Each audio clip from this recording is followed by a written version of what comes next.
The names and locations in this story have been changed for the sake of anonymity. In 1998, I worked as a lighthouse keeper at a place I'll call Cape Hope. Pretty cliche, right?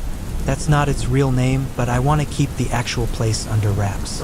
I had been there for a few years already. It was about as exciting as watching paint dry most nights. I did enjoy the job though. I liked the solitude and the rhythm of the waves. Occasionally, it was pretty thrilling, guiding a ship safely through a storm, but nothing could have prepared me for the series of experiences I had. It started in the summer of 1998. The evening began like a usual shift. I clocked in when the sun was setting, did my usual checks on the equipment, and settled in for a long night of keeping watch. The sunset that evening was gorgeous, with oranges and pinks smearing across the sky like some kid had gone crazy with watercolors. As night fell, the fog started to roll in. Now, fog is nothing new around a lighthouse, but this was different. It came in fast and thick. Before I knew it, I couldn't see more than a few feet past the windows. And the silence, that was the worst part.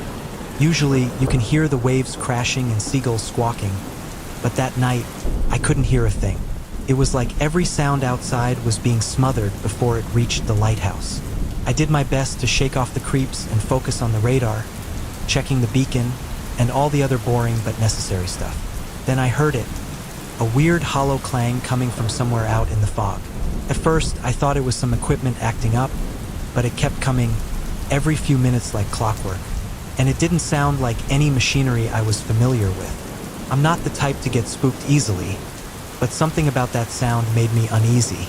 I tried the radio, thinking maybe there was a ship out there having trouble, but all I got was static. No usual chatter from the Coast Guard or other stations, just that hissing noise like the fog was somehow blocking the signal. I decided it was time to head outside and take a look around. You're probably thinking that's a stupid idea, right? But I figured maybe I could spot whatever was making that noise.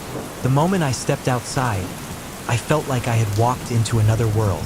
The fog was so thick, I could barely see my hand in front of my face, and the air felt heavy, almost wet, like it was trying to smother me too. I made my way around the lighthouse slowly, trying to peer through the fog. Before long, I noticed something weird about our beacon. I'd seen that light cut through some pretty nasty weather before, but this fog seemed to be eating the light. The beam just wasn't reaching half as far as it should have been. Then I saw something else, or thought I did. Just for a second, at the very edge of where the light could reach, there was a dark, human-shaped figure. But it seemed a little off, too tall and too still. The moment I blinked, the thing was gone. I told myself I was seeing things, a trick of the light or the fog. Plus, you know the way your brain plays tricks when you're alone in the dark and creeped out. But I couldn't shake the feeling that something was out there with me. So I hurried back inside. I tried to laugh it off, but as soon as I got back to the control room, I knew something wasn't right. It was subtle at first, just a few things out of place. My pen wasn't where I'd left it. Some of my papers had been shifted. Maybe it was from me opening the door, I told myself. That clanging sound kept coming too, and it sounded like it was getting closer. I went back outside a couple more times that night, trying to figure out what the heck was going on. Each time, I swear I could hear footsteps crunching on the gravel, but when I looked, there was nothing there. Later on, I saw that figure again, closer this time, much closer, still hidden by the fog, but I could make out more details. It was tall, taller than any person I'd ever met, and the way it stood there, perfectly still, just looking toward the lighthouse, made my skin crawl. I was trying to convince myself it was a weird tree, but I knew there wasn't a tree there during the day. I'm not ashamed to admit I ran back inside and locked the door in a hurry. I spent the rest of the night freaked out, eyes wide open, listening for any noise. When dawn broke, the fog lifted, and the clanging noise faded away. Everything finally felt normal again. By the time my relief showed up, I'd almost convinced myself I'd imagined it. Almost. You know how they say lightning doesn't strike twice in the same place?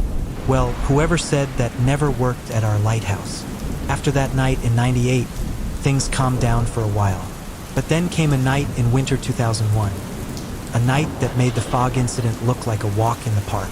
It was early December. A nasty storm was brewing. By that point, I'd been at the lighthouse for over 5 years. I was no stranger to bad weather, but this storm was something else.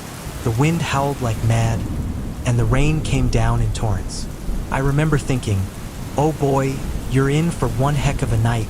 As I watched the lighthouse beam cutting through the rain and mist, the lights inside began to flicker. I worried we were about to lose power from the storm. Luckily, we had backup generators. I was in the middle of checking those generators when suddenly, everything went quiet. Imagine that violent storm whipping around the lighthouse, shaking everything, then suddenly, complete silence. That's when I realized that silence could jump scare you. But the quiet didn't last long. A few moments later, I heard footsteps coming from the tower above me.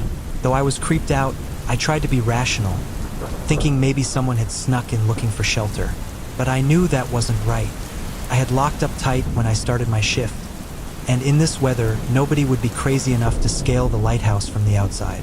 I stood at the bottom of the spiral staircase, flashlight in hand, trying to work up the courage to go check it out. Eventually, I did. It was like every step I took made the air colder. By the time I reached the top, I could see my breath fogging up in front of me. But it wasn't the cold that stopped me. It was what I saw out the window. There were small handprints, like a child had pressed their hands against the glass. I wiped them away, hoping it was just from some recent tour. The lighthouse occasionally got visitors, but I couldn't recall any tour in the past few weeks. I shone my flashlight outside, praying I wouldn't see anyone out there. But all I saw was the storm raging harder than ever. Then, an ice-cold gust of wind blew right through me. Here's the kicker. All the windows were sealed tight, so where did the breeze come from? Then I heard someone call my name. The storm outside had picked up, masking the sound, but it was there, faint at first, coming from the top of the stairs I'd just climbed. A deep voice, distorted, like it was calling me from underwater. That's when I ran. I bolted down the stairs so fast I nearly tripped. I didn't stop until I was back in the control room, door locked behind me. I tried the radio, but the storm had knocked out the communications. I was on my own. When I thought things couldn't get worse, the footsteps started again. But this time, they were different, louder, heavier, like something was dragging behind the footsteps. The sound echoed down the staircase, closer and closer. I grabbed my flashlight, but I couldn't bring myself to leave the control room. Instead, I peeked out the door, shining my flashlight into the hallway. I swear I saw something move out of the corner of my eye, a shadow darting away just as I turned to look. Then the tower door, the one I'd made sure to lock, started to creak open. Slowly, inch by inch, like something was pushing it from the other side. I was frozen, just standing there, watching it happen. But nothing came through the door. It just sat there, creaking open for a moment, swaying in a breeze that shouldn't have existed inside the building. Then I heard my name again, the same deep, distorted voice, but this time, right next to me. So close, I swear I felt breath on my ear. I screamed, slammed the door shut, and locked it again. I spent the rest of that night huddled in the control room, goosebumps all over my body. The storm raged outside, and every now and then, I'd hear a thump or scrape coming from up the tower. Whatever it was still up there. When morning came and my relief arrived, I must have looked like I'd seen a ghost. Despite those terrifying experiences, they were so far apart that I didn't quit my job. I mean, you don't move out of your house because you see a spider once every few years, right? But I wish I had quit. I wish I'd walked out of the lighthouse that day and never returned. Because what happened in 2003 is what finally made me leave. It was late autumn, and the sky was completely overcast. Not a star or moon in sight, just a big, black void. The sea was unnaturally calm, too, like a flat, still mirror. That night gave me chills, but it wasn't cold, at least not yet. As I stood outside the lighthouse, looking out at that impossibly calm water, a mist began to roll in from the sea. It reminded me all too much of the fog from 1998, dense, thick, and muffling. But this mist was even worse. And then, I saw something out there in the water, barely visible through the mist. It looked like a shipwreck, half submerged, covered in barnacles and seaweed. The shape of it looked ancient. I knew that stretch of coastline like the back of my hand, and I swear that shipwreck had never been there before.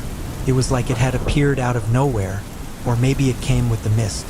The temperature dropped rapidly then. One moment, I was warm, and the next, I was shivering so hard I could see my breath. I hurried back inside the lighthouse, but the cold seemed to follow me. The bad feeling I had was growing. I could sense another encounter was coming. I went straight to the control room, my safe place. I had a portable heater set up there, and it was the warmest part of the lighthouse. As I tried to settle in, a new sound started. Deep, slow breathing, like something very large was asleep nearby. I cautiously checked the windows, but nothing could explain that sound. No wind, no animal. It was just this huge, ominous breathing that seemed to fill the room. And then the lights began to flicker, but not like a power surge. This was rhythmic, like they were pulsing in time with the breathing. I grabbed my flashlight and began to check the room. Then I saw it, shadows moving along the walls. Every time I whipped around to focus my light, they disappeared, only to reappear in the corner of my eye. It was like being watched by something that didn't want to be seen. The footsteps came next, just like in 2001, loud, deliberate, and coming from the tower above. They got closer and closer, and when they reached the bottom, they just stopped. Then, I saw mist seeping in through the cracks around the door. It swirled around my feet, moving in patterns that made my eyes hurt. The breathing grew louder, closer, until it felt like whatever was making the sound was right behind me. I spun around, but the room was empty. Just me, the mist, and that breathing. Then the sound changed. It turned into a growl, low and deep, but growing. Objects in the room began to move. A pen rolled off my desk, papers fluttered, and the wrench I'd left on the counter clattered to the floor. The growling got louder and angrier, filling the room with its presence. Suddenly, the door to the control room slammed shut with a deafening crash. I ran to open it, but the handle was so cold it burned my hand, and it wouldn't budge. It felt like something was holding it from the other side. The growling turned into a full-on snarl, an animalistic sound no human could make. Then there was a scraping noise outside the windows. I turned to look, and through the mist, I saw it. That tall, dark figure from years before. But this time, it was closer. It was humanoid, sort of, but wrong. Its limbs were too long, too thin, and where its face should have been, there was nothing. Just a blank expanse of darkness. The figure started moving toward the lighthouse, disappearing from view as it approached the entrance. Inside, the temperature dropped further, and the growling filled the room, pressing in on me from all sides. The door to the control room burst open, and mist flooded in, wrapping around me. It was so cold I could barely breathe, and I felt like I was drowning in it, as if something very angry and full of hate was right there with me.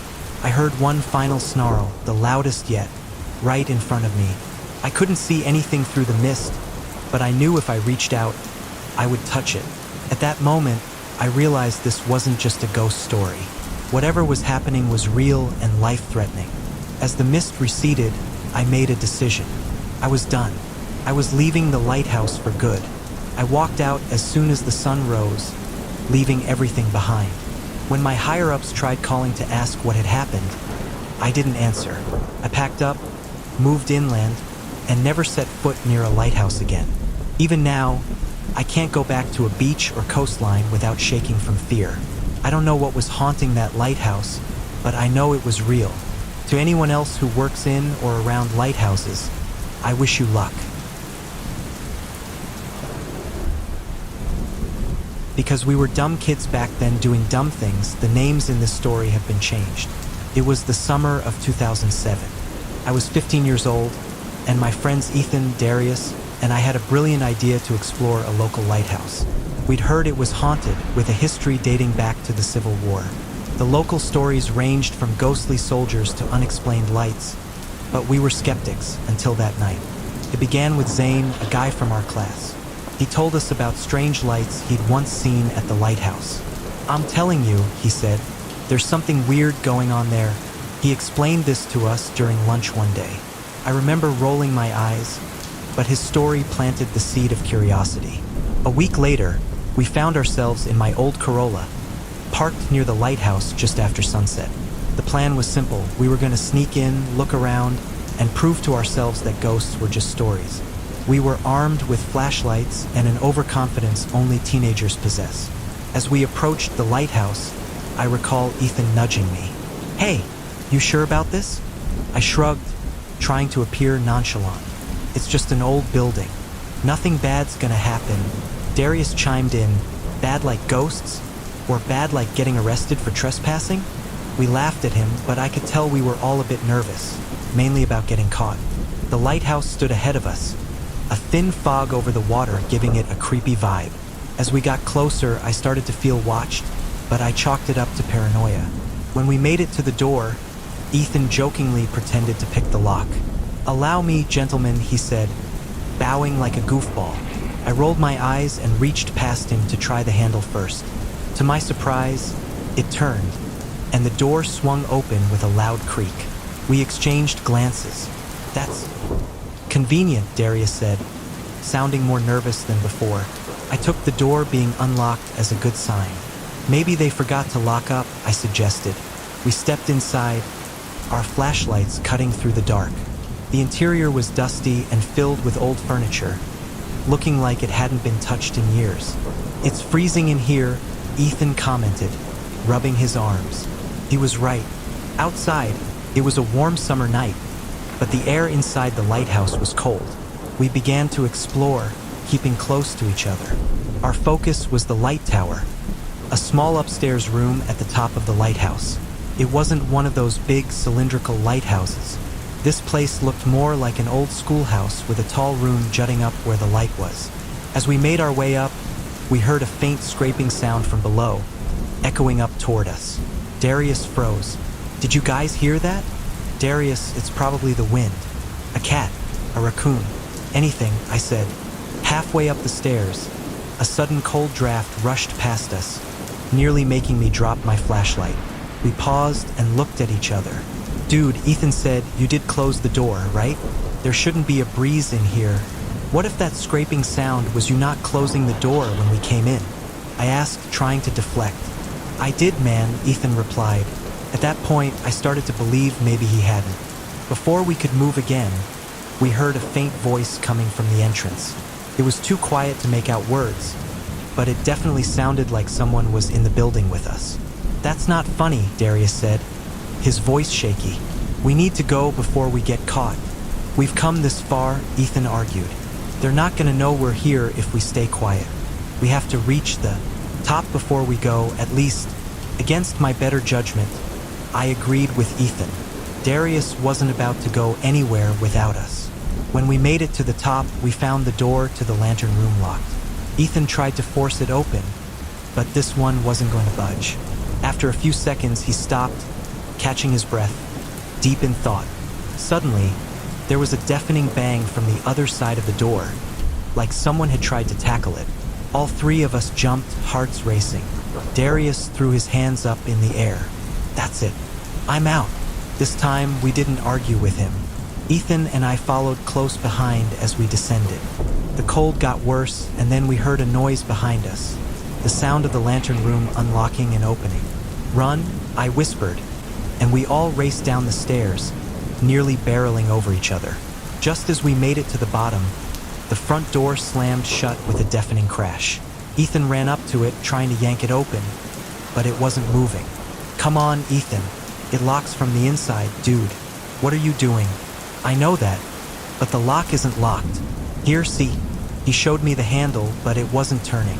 "I'm telling you, it won't open." We began to hear footsteps coming down the stairs from the lantern room, slow and deliberate. Darius, more freaked out than I'd ever seen him, screamed, "Let us out!" As if to answer his cry, the door opened. We didn't hesitate. The three of us raced outside, not stopping until we made it back to my car, which we parked behind some bushes. We sat there, completely dumbfounded. Ethan was the first to speak, still whispering. "What was that?" I shook my head. I didn't know. None of it made sense. There was no one else in the building, no one who had come in or out, so what caused the noises? What made the door lock without locking? Ever since that event, it became the ghost story equivalent of an inside joke with my friend group. From time to time, we'd be hanging out when one of us would say, "Remember when we went to the Lighthouse?" Even years down the road, the topic gave me chills, but also a smile. At the end of the day, it was a cool experience, something I'm glad I was there for. But I learned my lesson. Don't go breaking into lighthouses at night, even if the door is unlocked. That's just begging for trouble.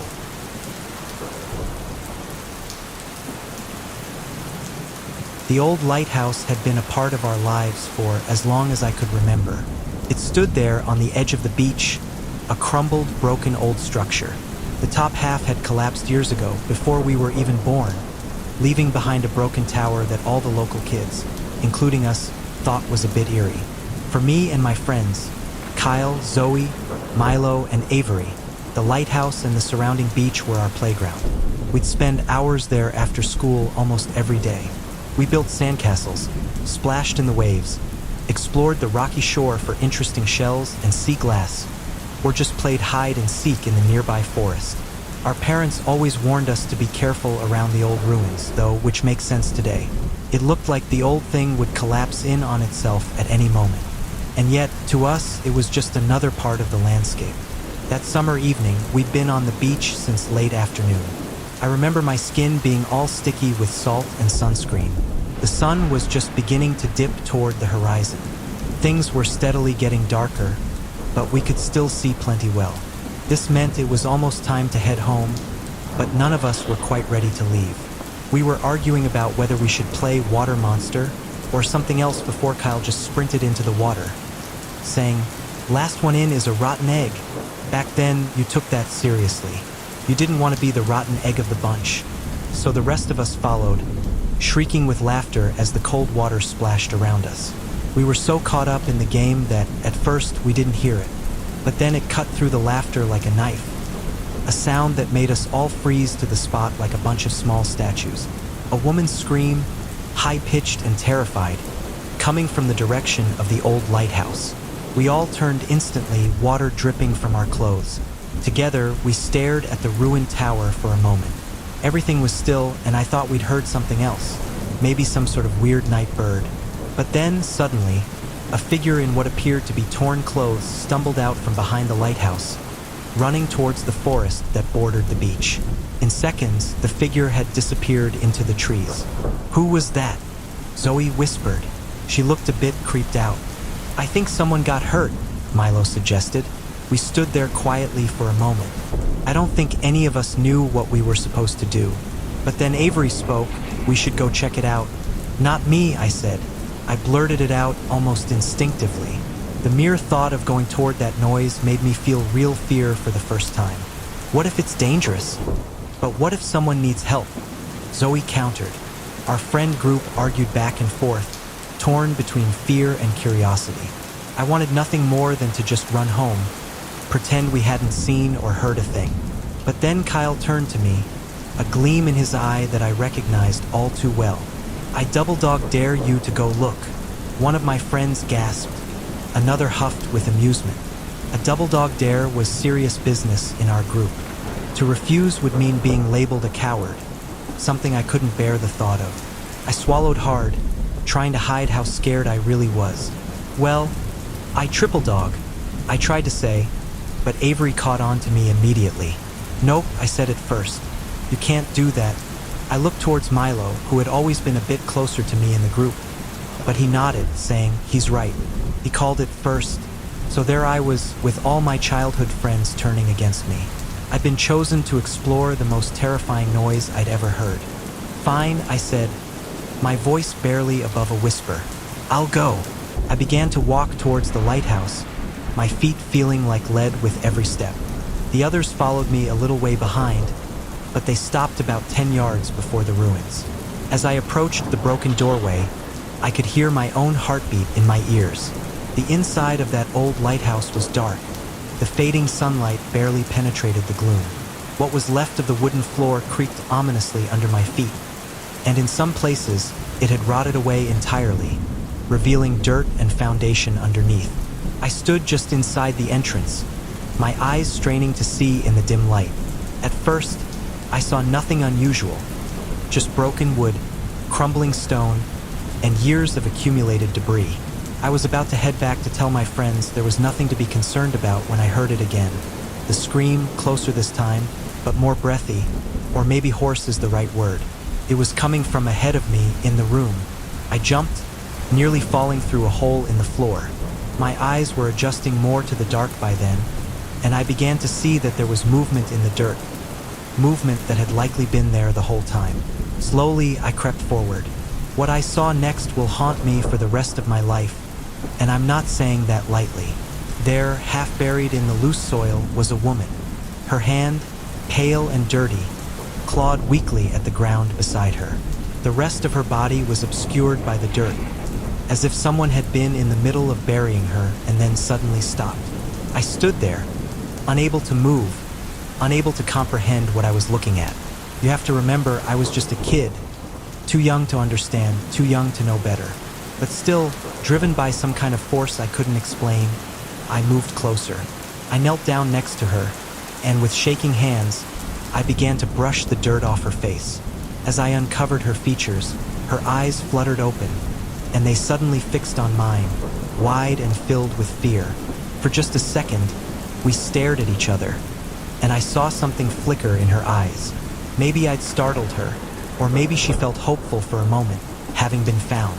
But then, as quickly as I'd seen that flicker, the light in her eyes faded, and her body went still.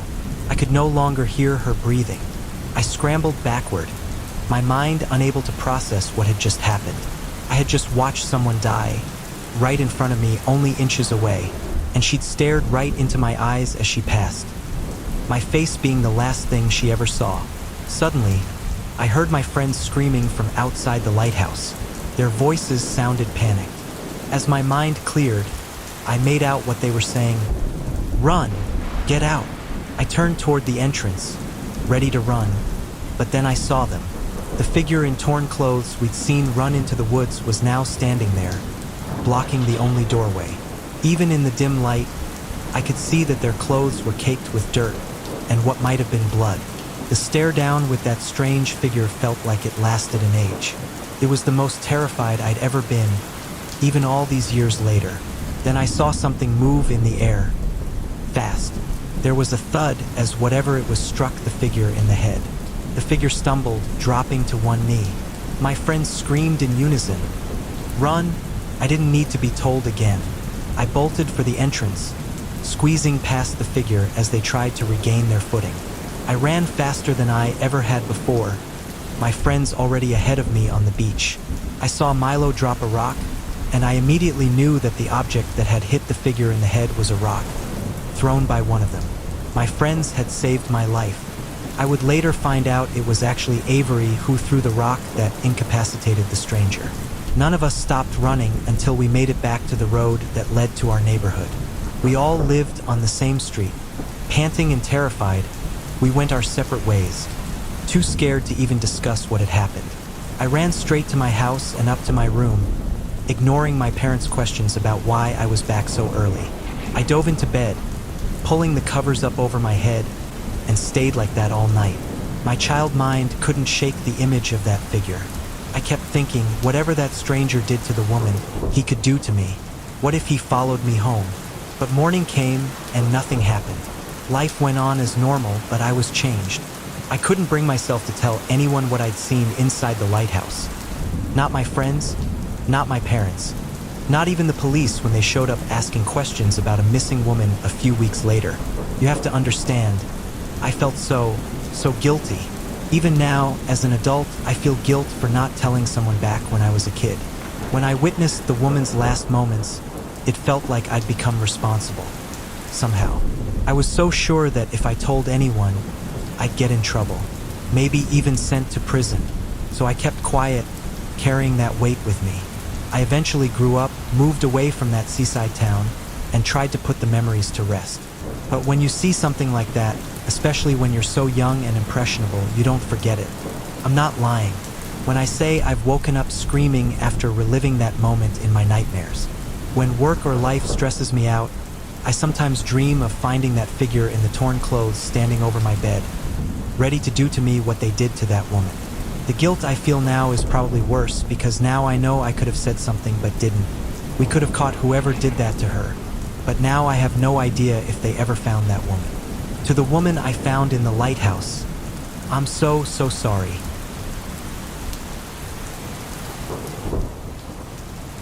I tell this story only because it sticks to me like a piece of gum on my shoe. I would love to forget it. It stays with me like a musty smell, and every time I come to the Oregon coast, it makes me feel cold and lonely. The only thing I can do is try to pass it on, hoping someday I'll be rid of it. I've told it many times before around campfires on the beach. I've seen the eyes of the people listening. Thankfully, the story never sticks to them, and I always continue holding the tale myself, burdened with the weight of its eerie contents. The lighthouse was commissioned in 187-something on the Oregon coast. The location was chosen because of its height along the coastal shore and its rugged projection into the Pacific.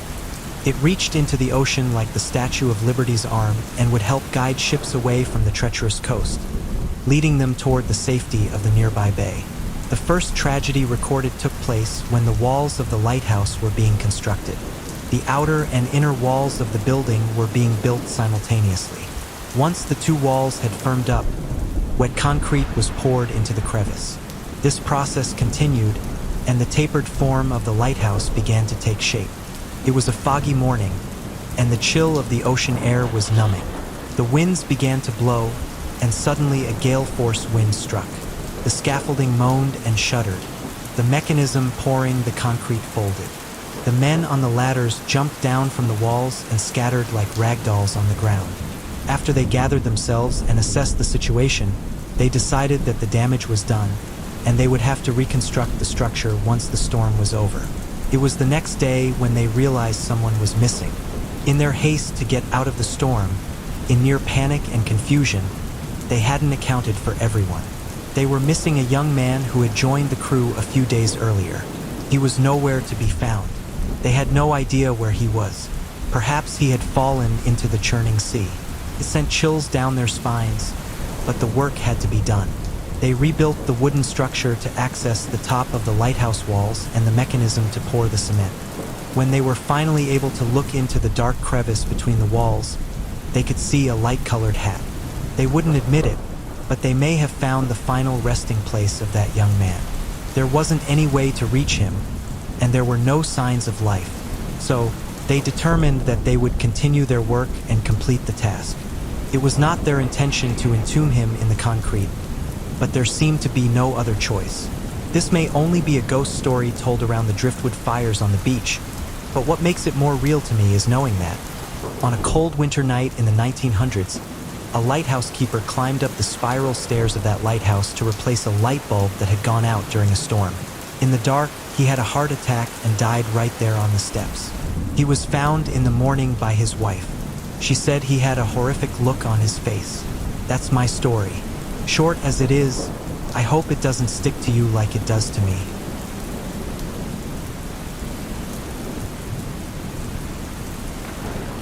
I've been fishing the waters of my hometown for over 30 years, and there's one night in particular I'll never forget. Back in 2003, me, Eddie, and the new guy, Rob, were out on my boat. This was supposed to be a routine night fishing trip, something we'd done 100 times before. There was no warning that the storm would come. The night was perfect. Clear skies, calm seas, and plenty of bites. We could see the lighthouse in the distance too, its beams sweeping out over the water like clockwork. So, if something bad did happen, we'd be able to make it back okay.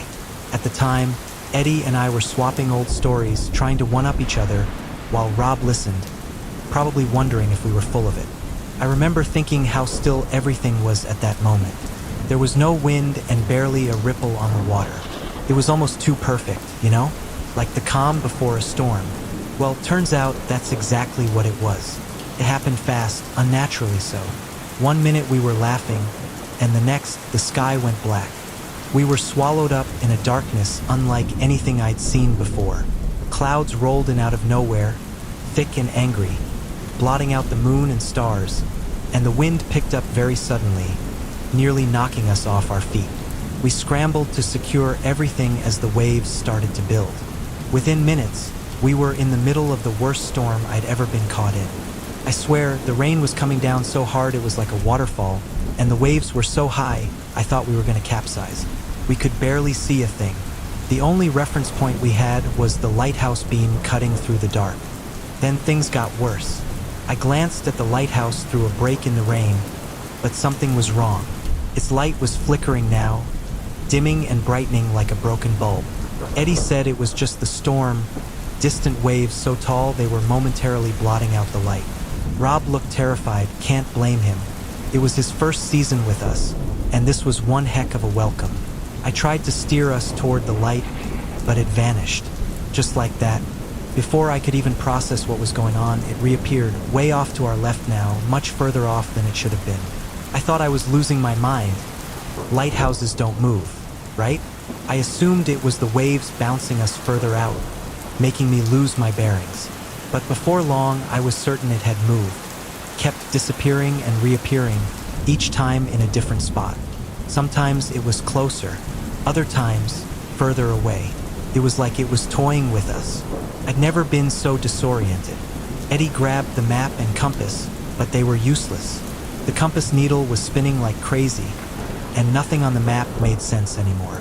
The boat was taking on water, waves were crashing in over the sides, and I was fighting just to keep us upright. That's when Rob said he heard something. At first, Eddie and I thought he was just panicking, but then we heard it too. There was a low hum, almost like a voice, coming from somewhere out in the storm. It seemed to be coming from the direction of the light, a siren's call, beckoning us towards it. Despite how obviously weird that was, we had no choice but to follow the light. It was our only hope of getting out of this mess. But the closer we got, the worse things became. The waves were so bad, it felt as if the ocean itself was trying to push us towards the light. The wind howled so loud, we had to scream over it just to hear each other. As we got nearer, I realized something wasn't right about that light. It was too low, too spread out. It didn't look like the beam of our lighthouse. It was more like a glow, like something you would see deep underwater. That's when it happened. Something moved under the boat. Something huge. A wave hit us so hard, I thought we were about to sink. We all grabbed onto whatever we could, holding on for dear life. Eddie yelled that we should turn back. But to where? The storm was all around us, and that light was our only guide. The light continued to flicker. The hum grew louder, and I was beginning to think we were actually going in circles. We weren't getting any closer to shore. We were being led out to sea. Rob was the first to see it. He pointed into the water, his face white as a sheet. At first, I couldn't tell what he was looking at, but then I saw it too. A massive dark shape moving beneath the surface. It was too big to be a whale, too fast to be a reef. It moved with the light too, like the two of them were connected somehow. I had a thought then. It reminded me of those deep-sea fish, the ones with the glowing lure that attracts prey. But this was on a different scale. Surely, I was just losing my mind, desperate for an explanation to cling onto. I tried to steer away from the light now, but it was like the boat had a mind of its own, or rather, something was pulling us in. Just when I thought we were surely going to die, the light went out. There was complete darkness. The wind still howled, and the boat lurched, like it had been suddenly released. For a moment, all we could hear was the storm and our own panicked breathing. As if by some miracle, the clouds parted just enough for us to see the real lighthouse. The beam was back in view, clear as day. It was far off in the distance, further than usual, so we were way off course. But it was there, steady, unmoving, and definitely not blinking in and out. I've never been so happy to see anything in my life. We didn't speak as we steered toward the true light. We were all out of breath, terrified, and ready to touch solid ground. That wasn't just a storm, it was something else entirely. But what that something else truly was, I will never know. We made it back to shore in one piece, but things wouldn't be the same. Eddie quit fishing not long after. Rob actually stuck around for another season, but I could tell his heart wasn't in it. I'm still out there, because someone's got to fish those waters and put bread on my table. But I'll tell you this, I never do it at night anymore, no matter how tempting it might be. The fear of another freak storm occurring and a false light leading me out to my doom makes me lose sleep. Because what's stopping it from happening again? Call me crazy if you want. Heck, sometimes I think I am. But I'd rather like to think I know what I saw that night. The ocean is the biggest and most mysterious place on our planet.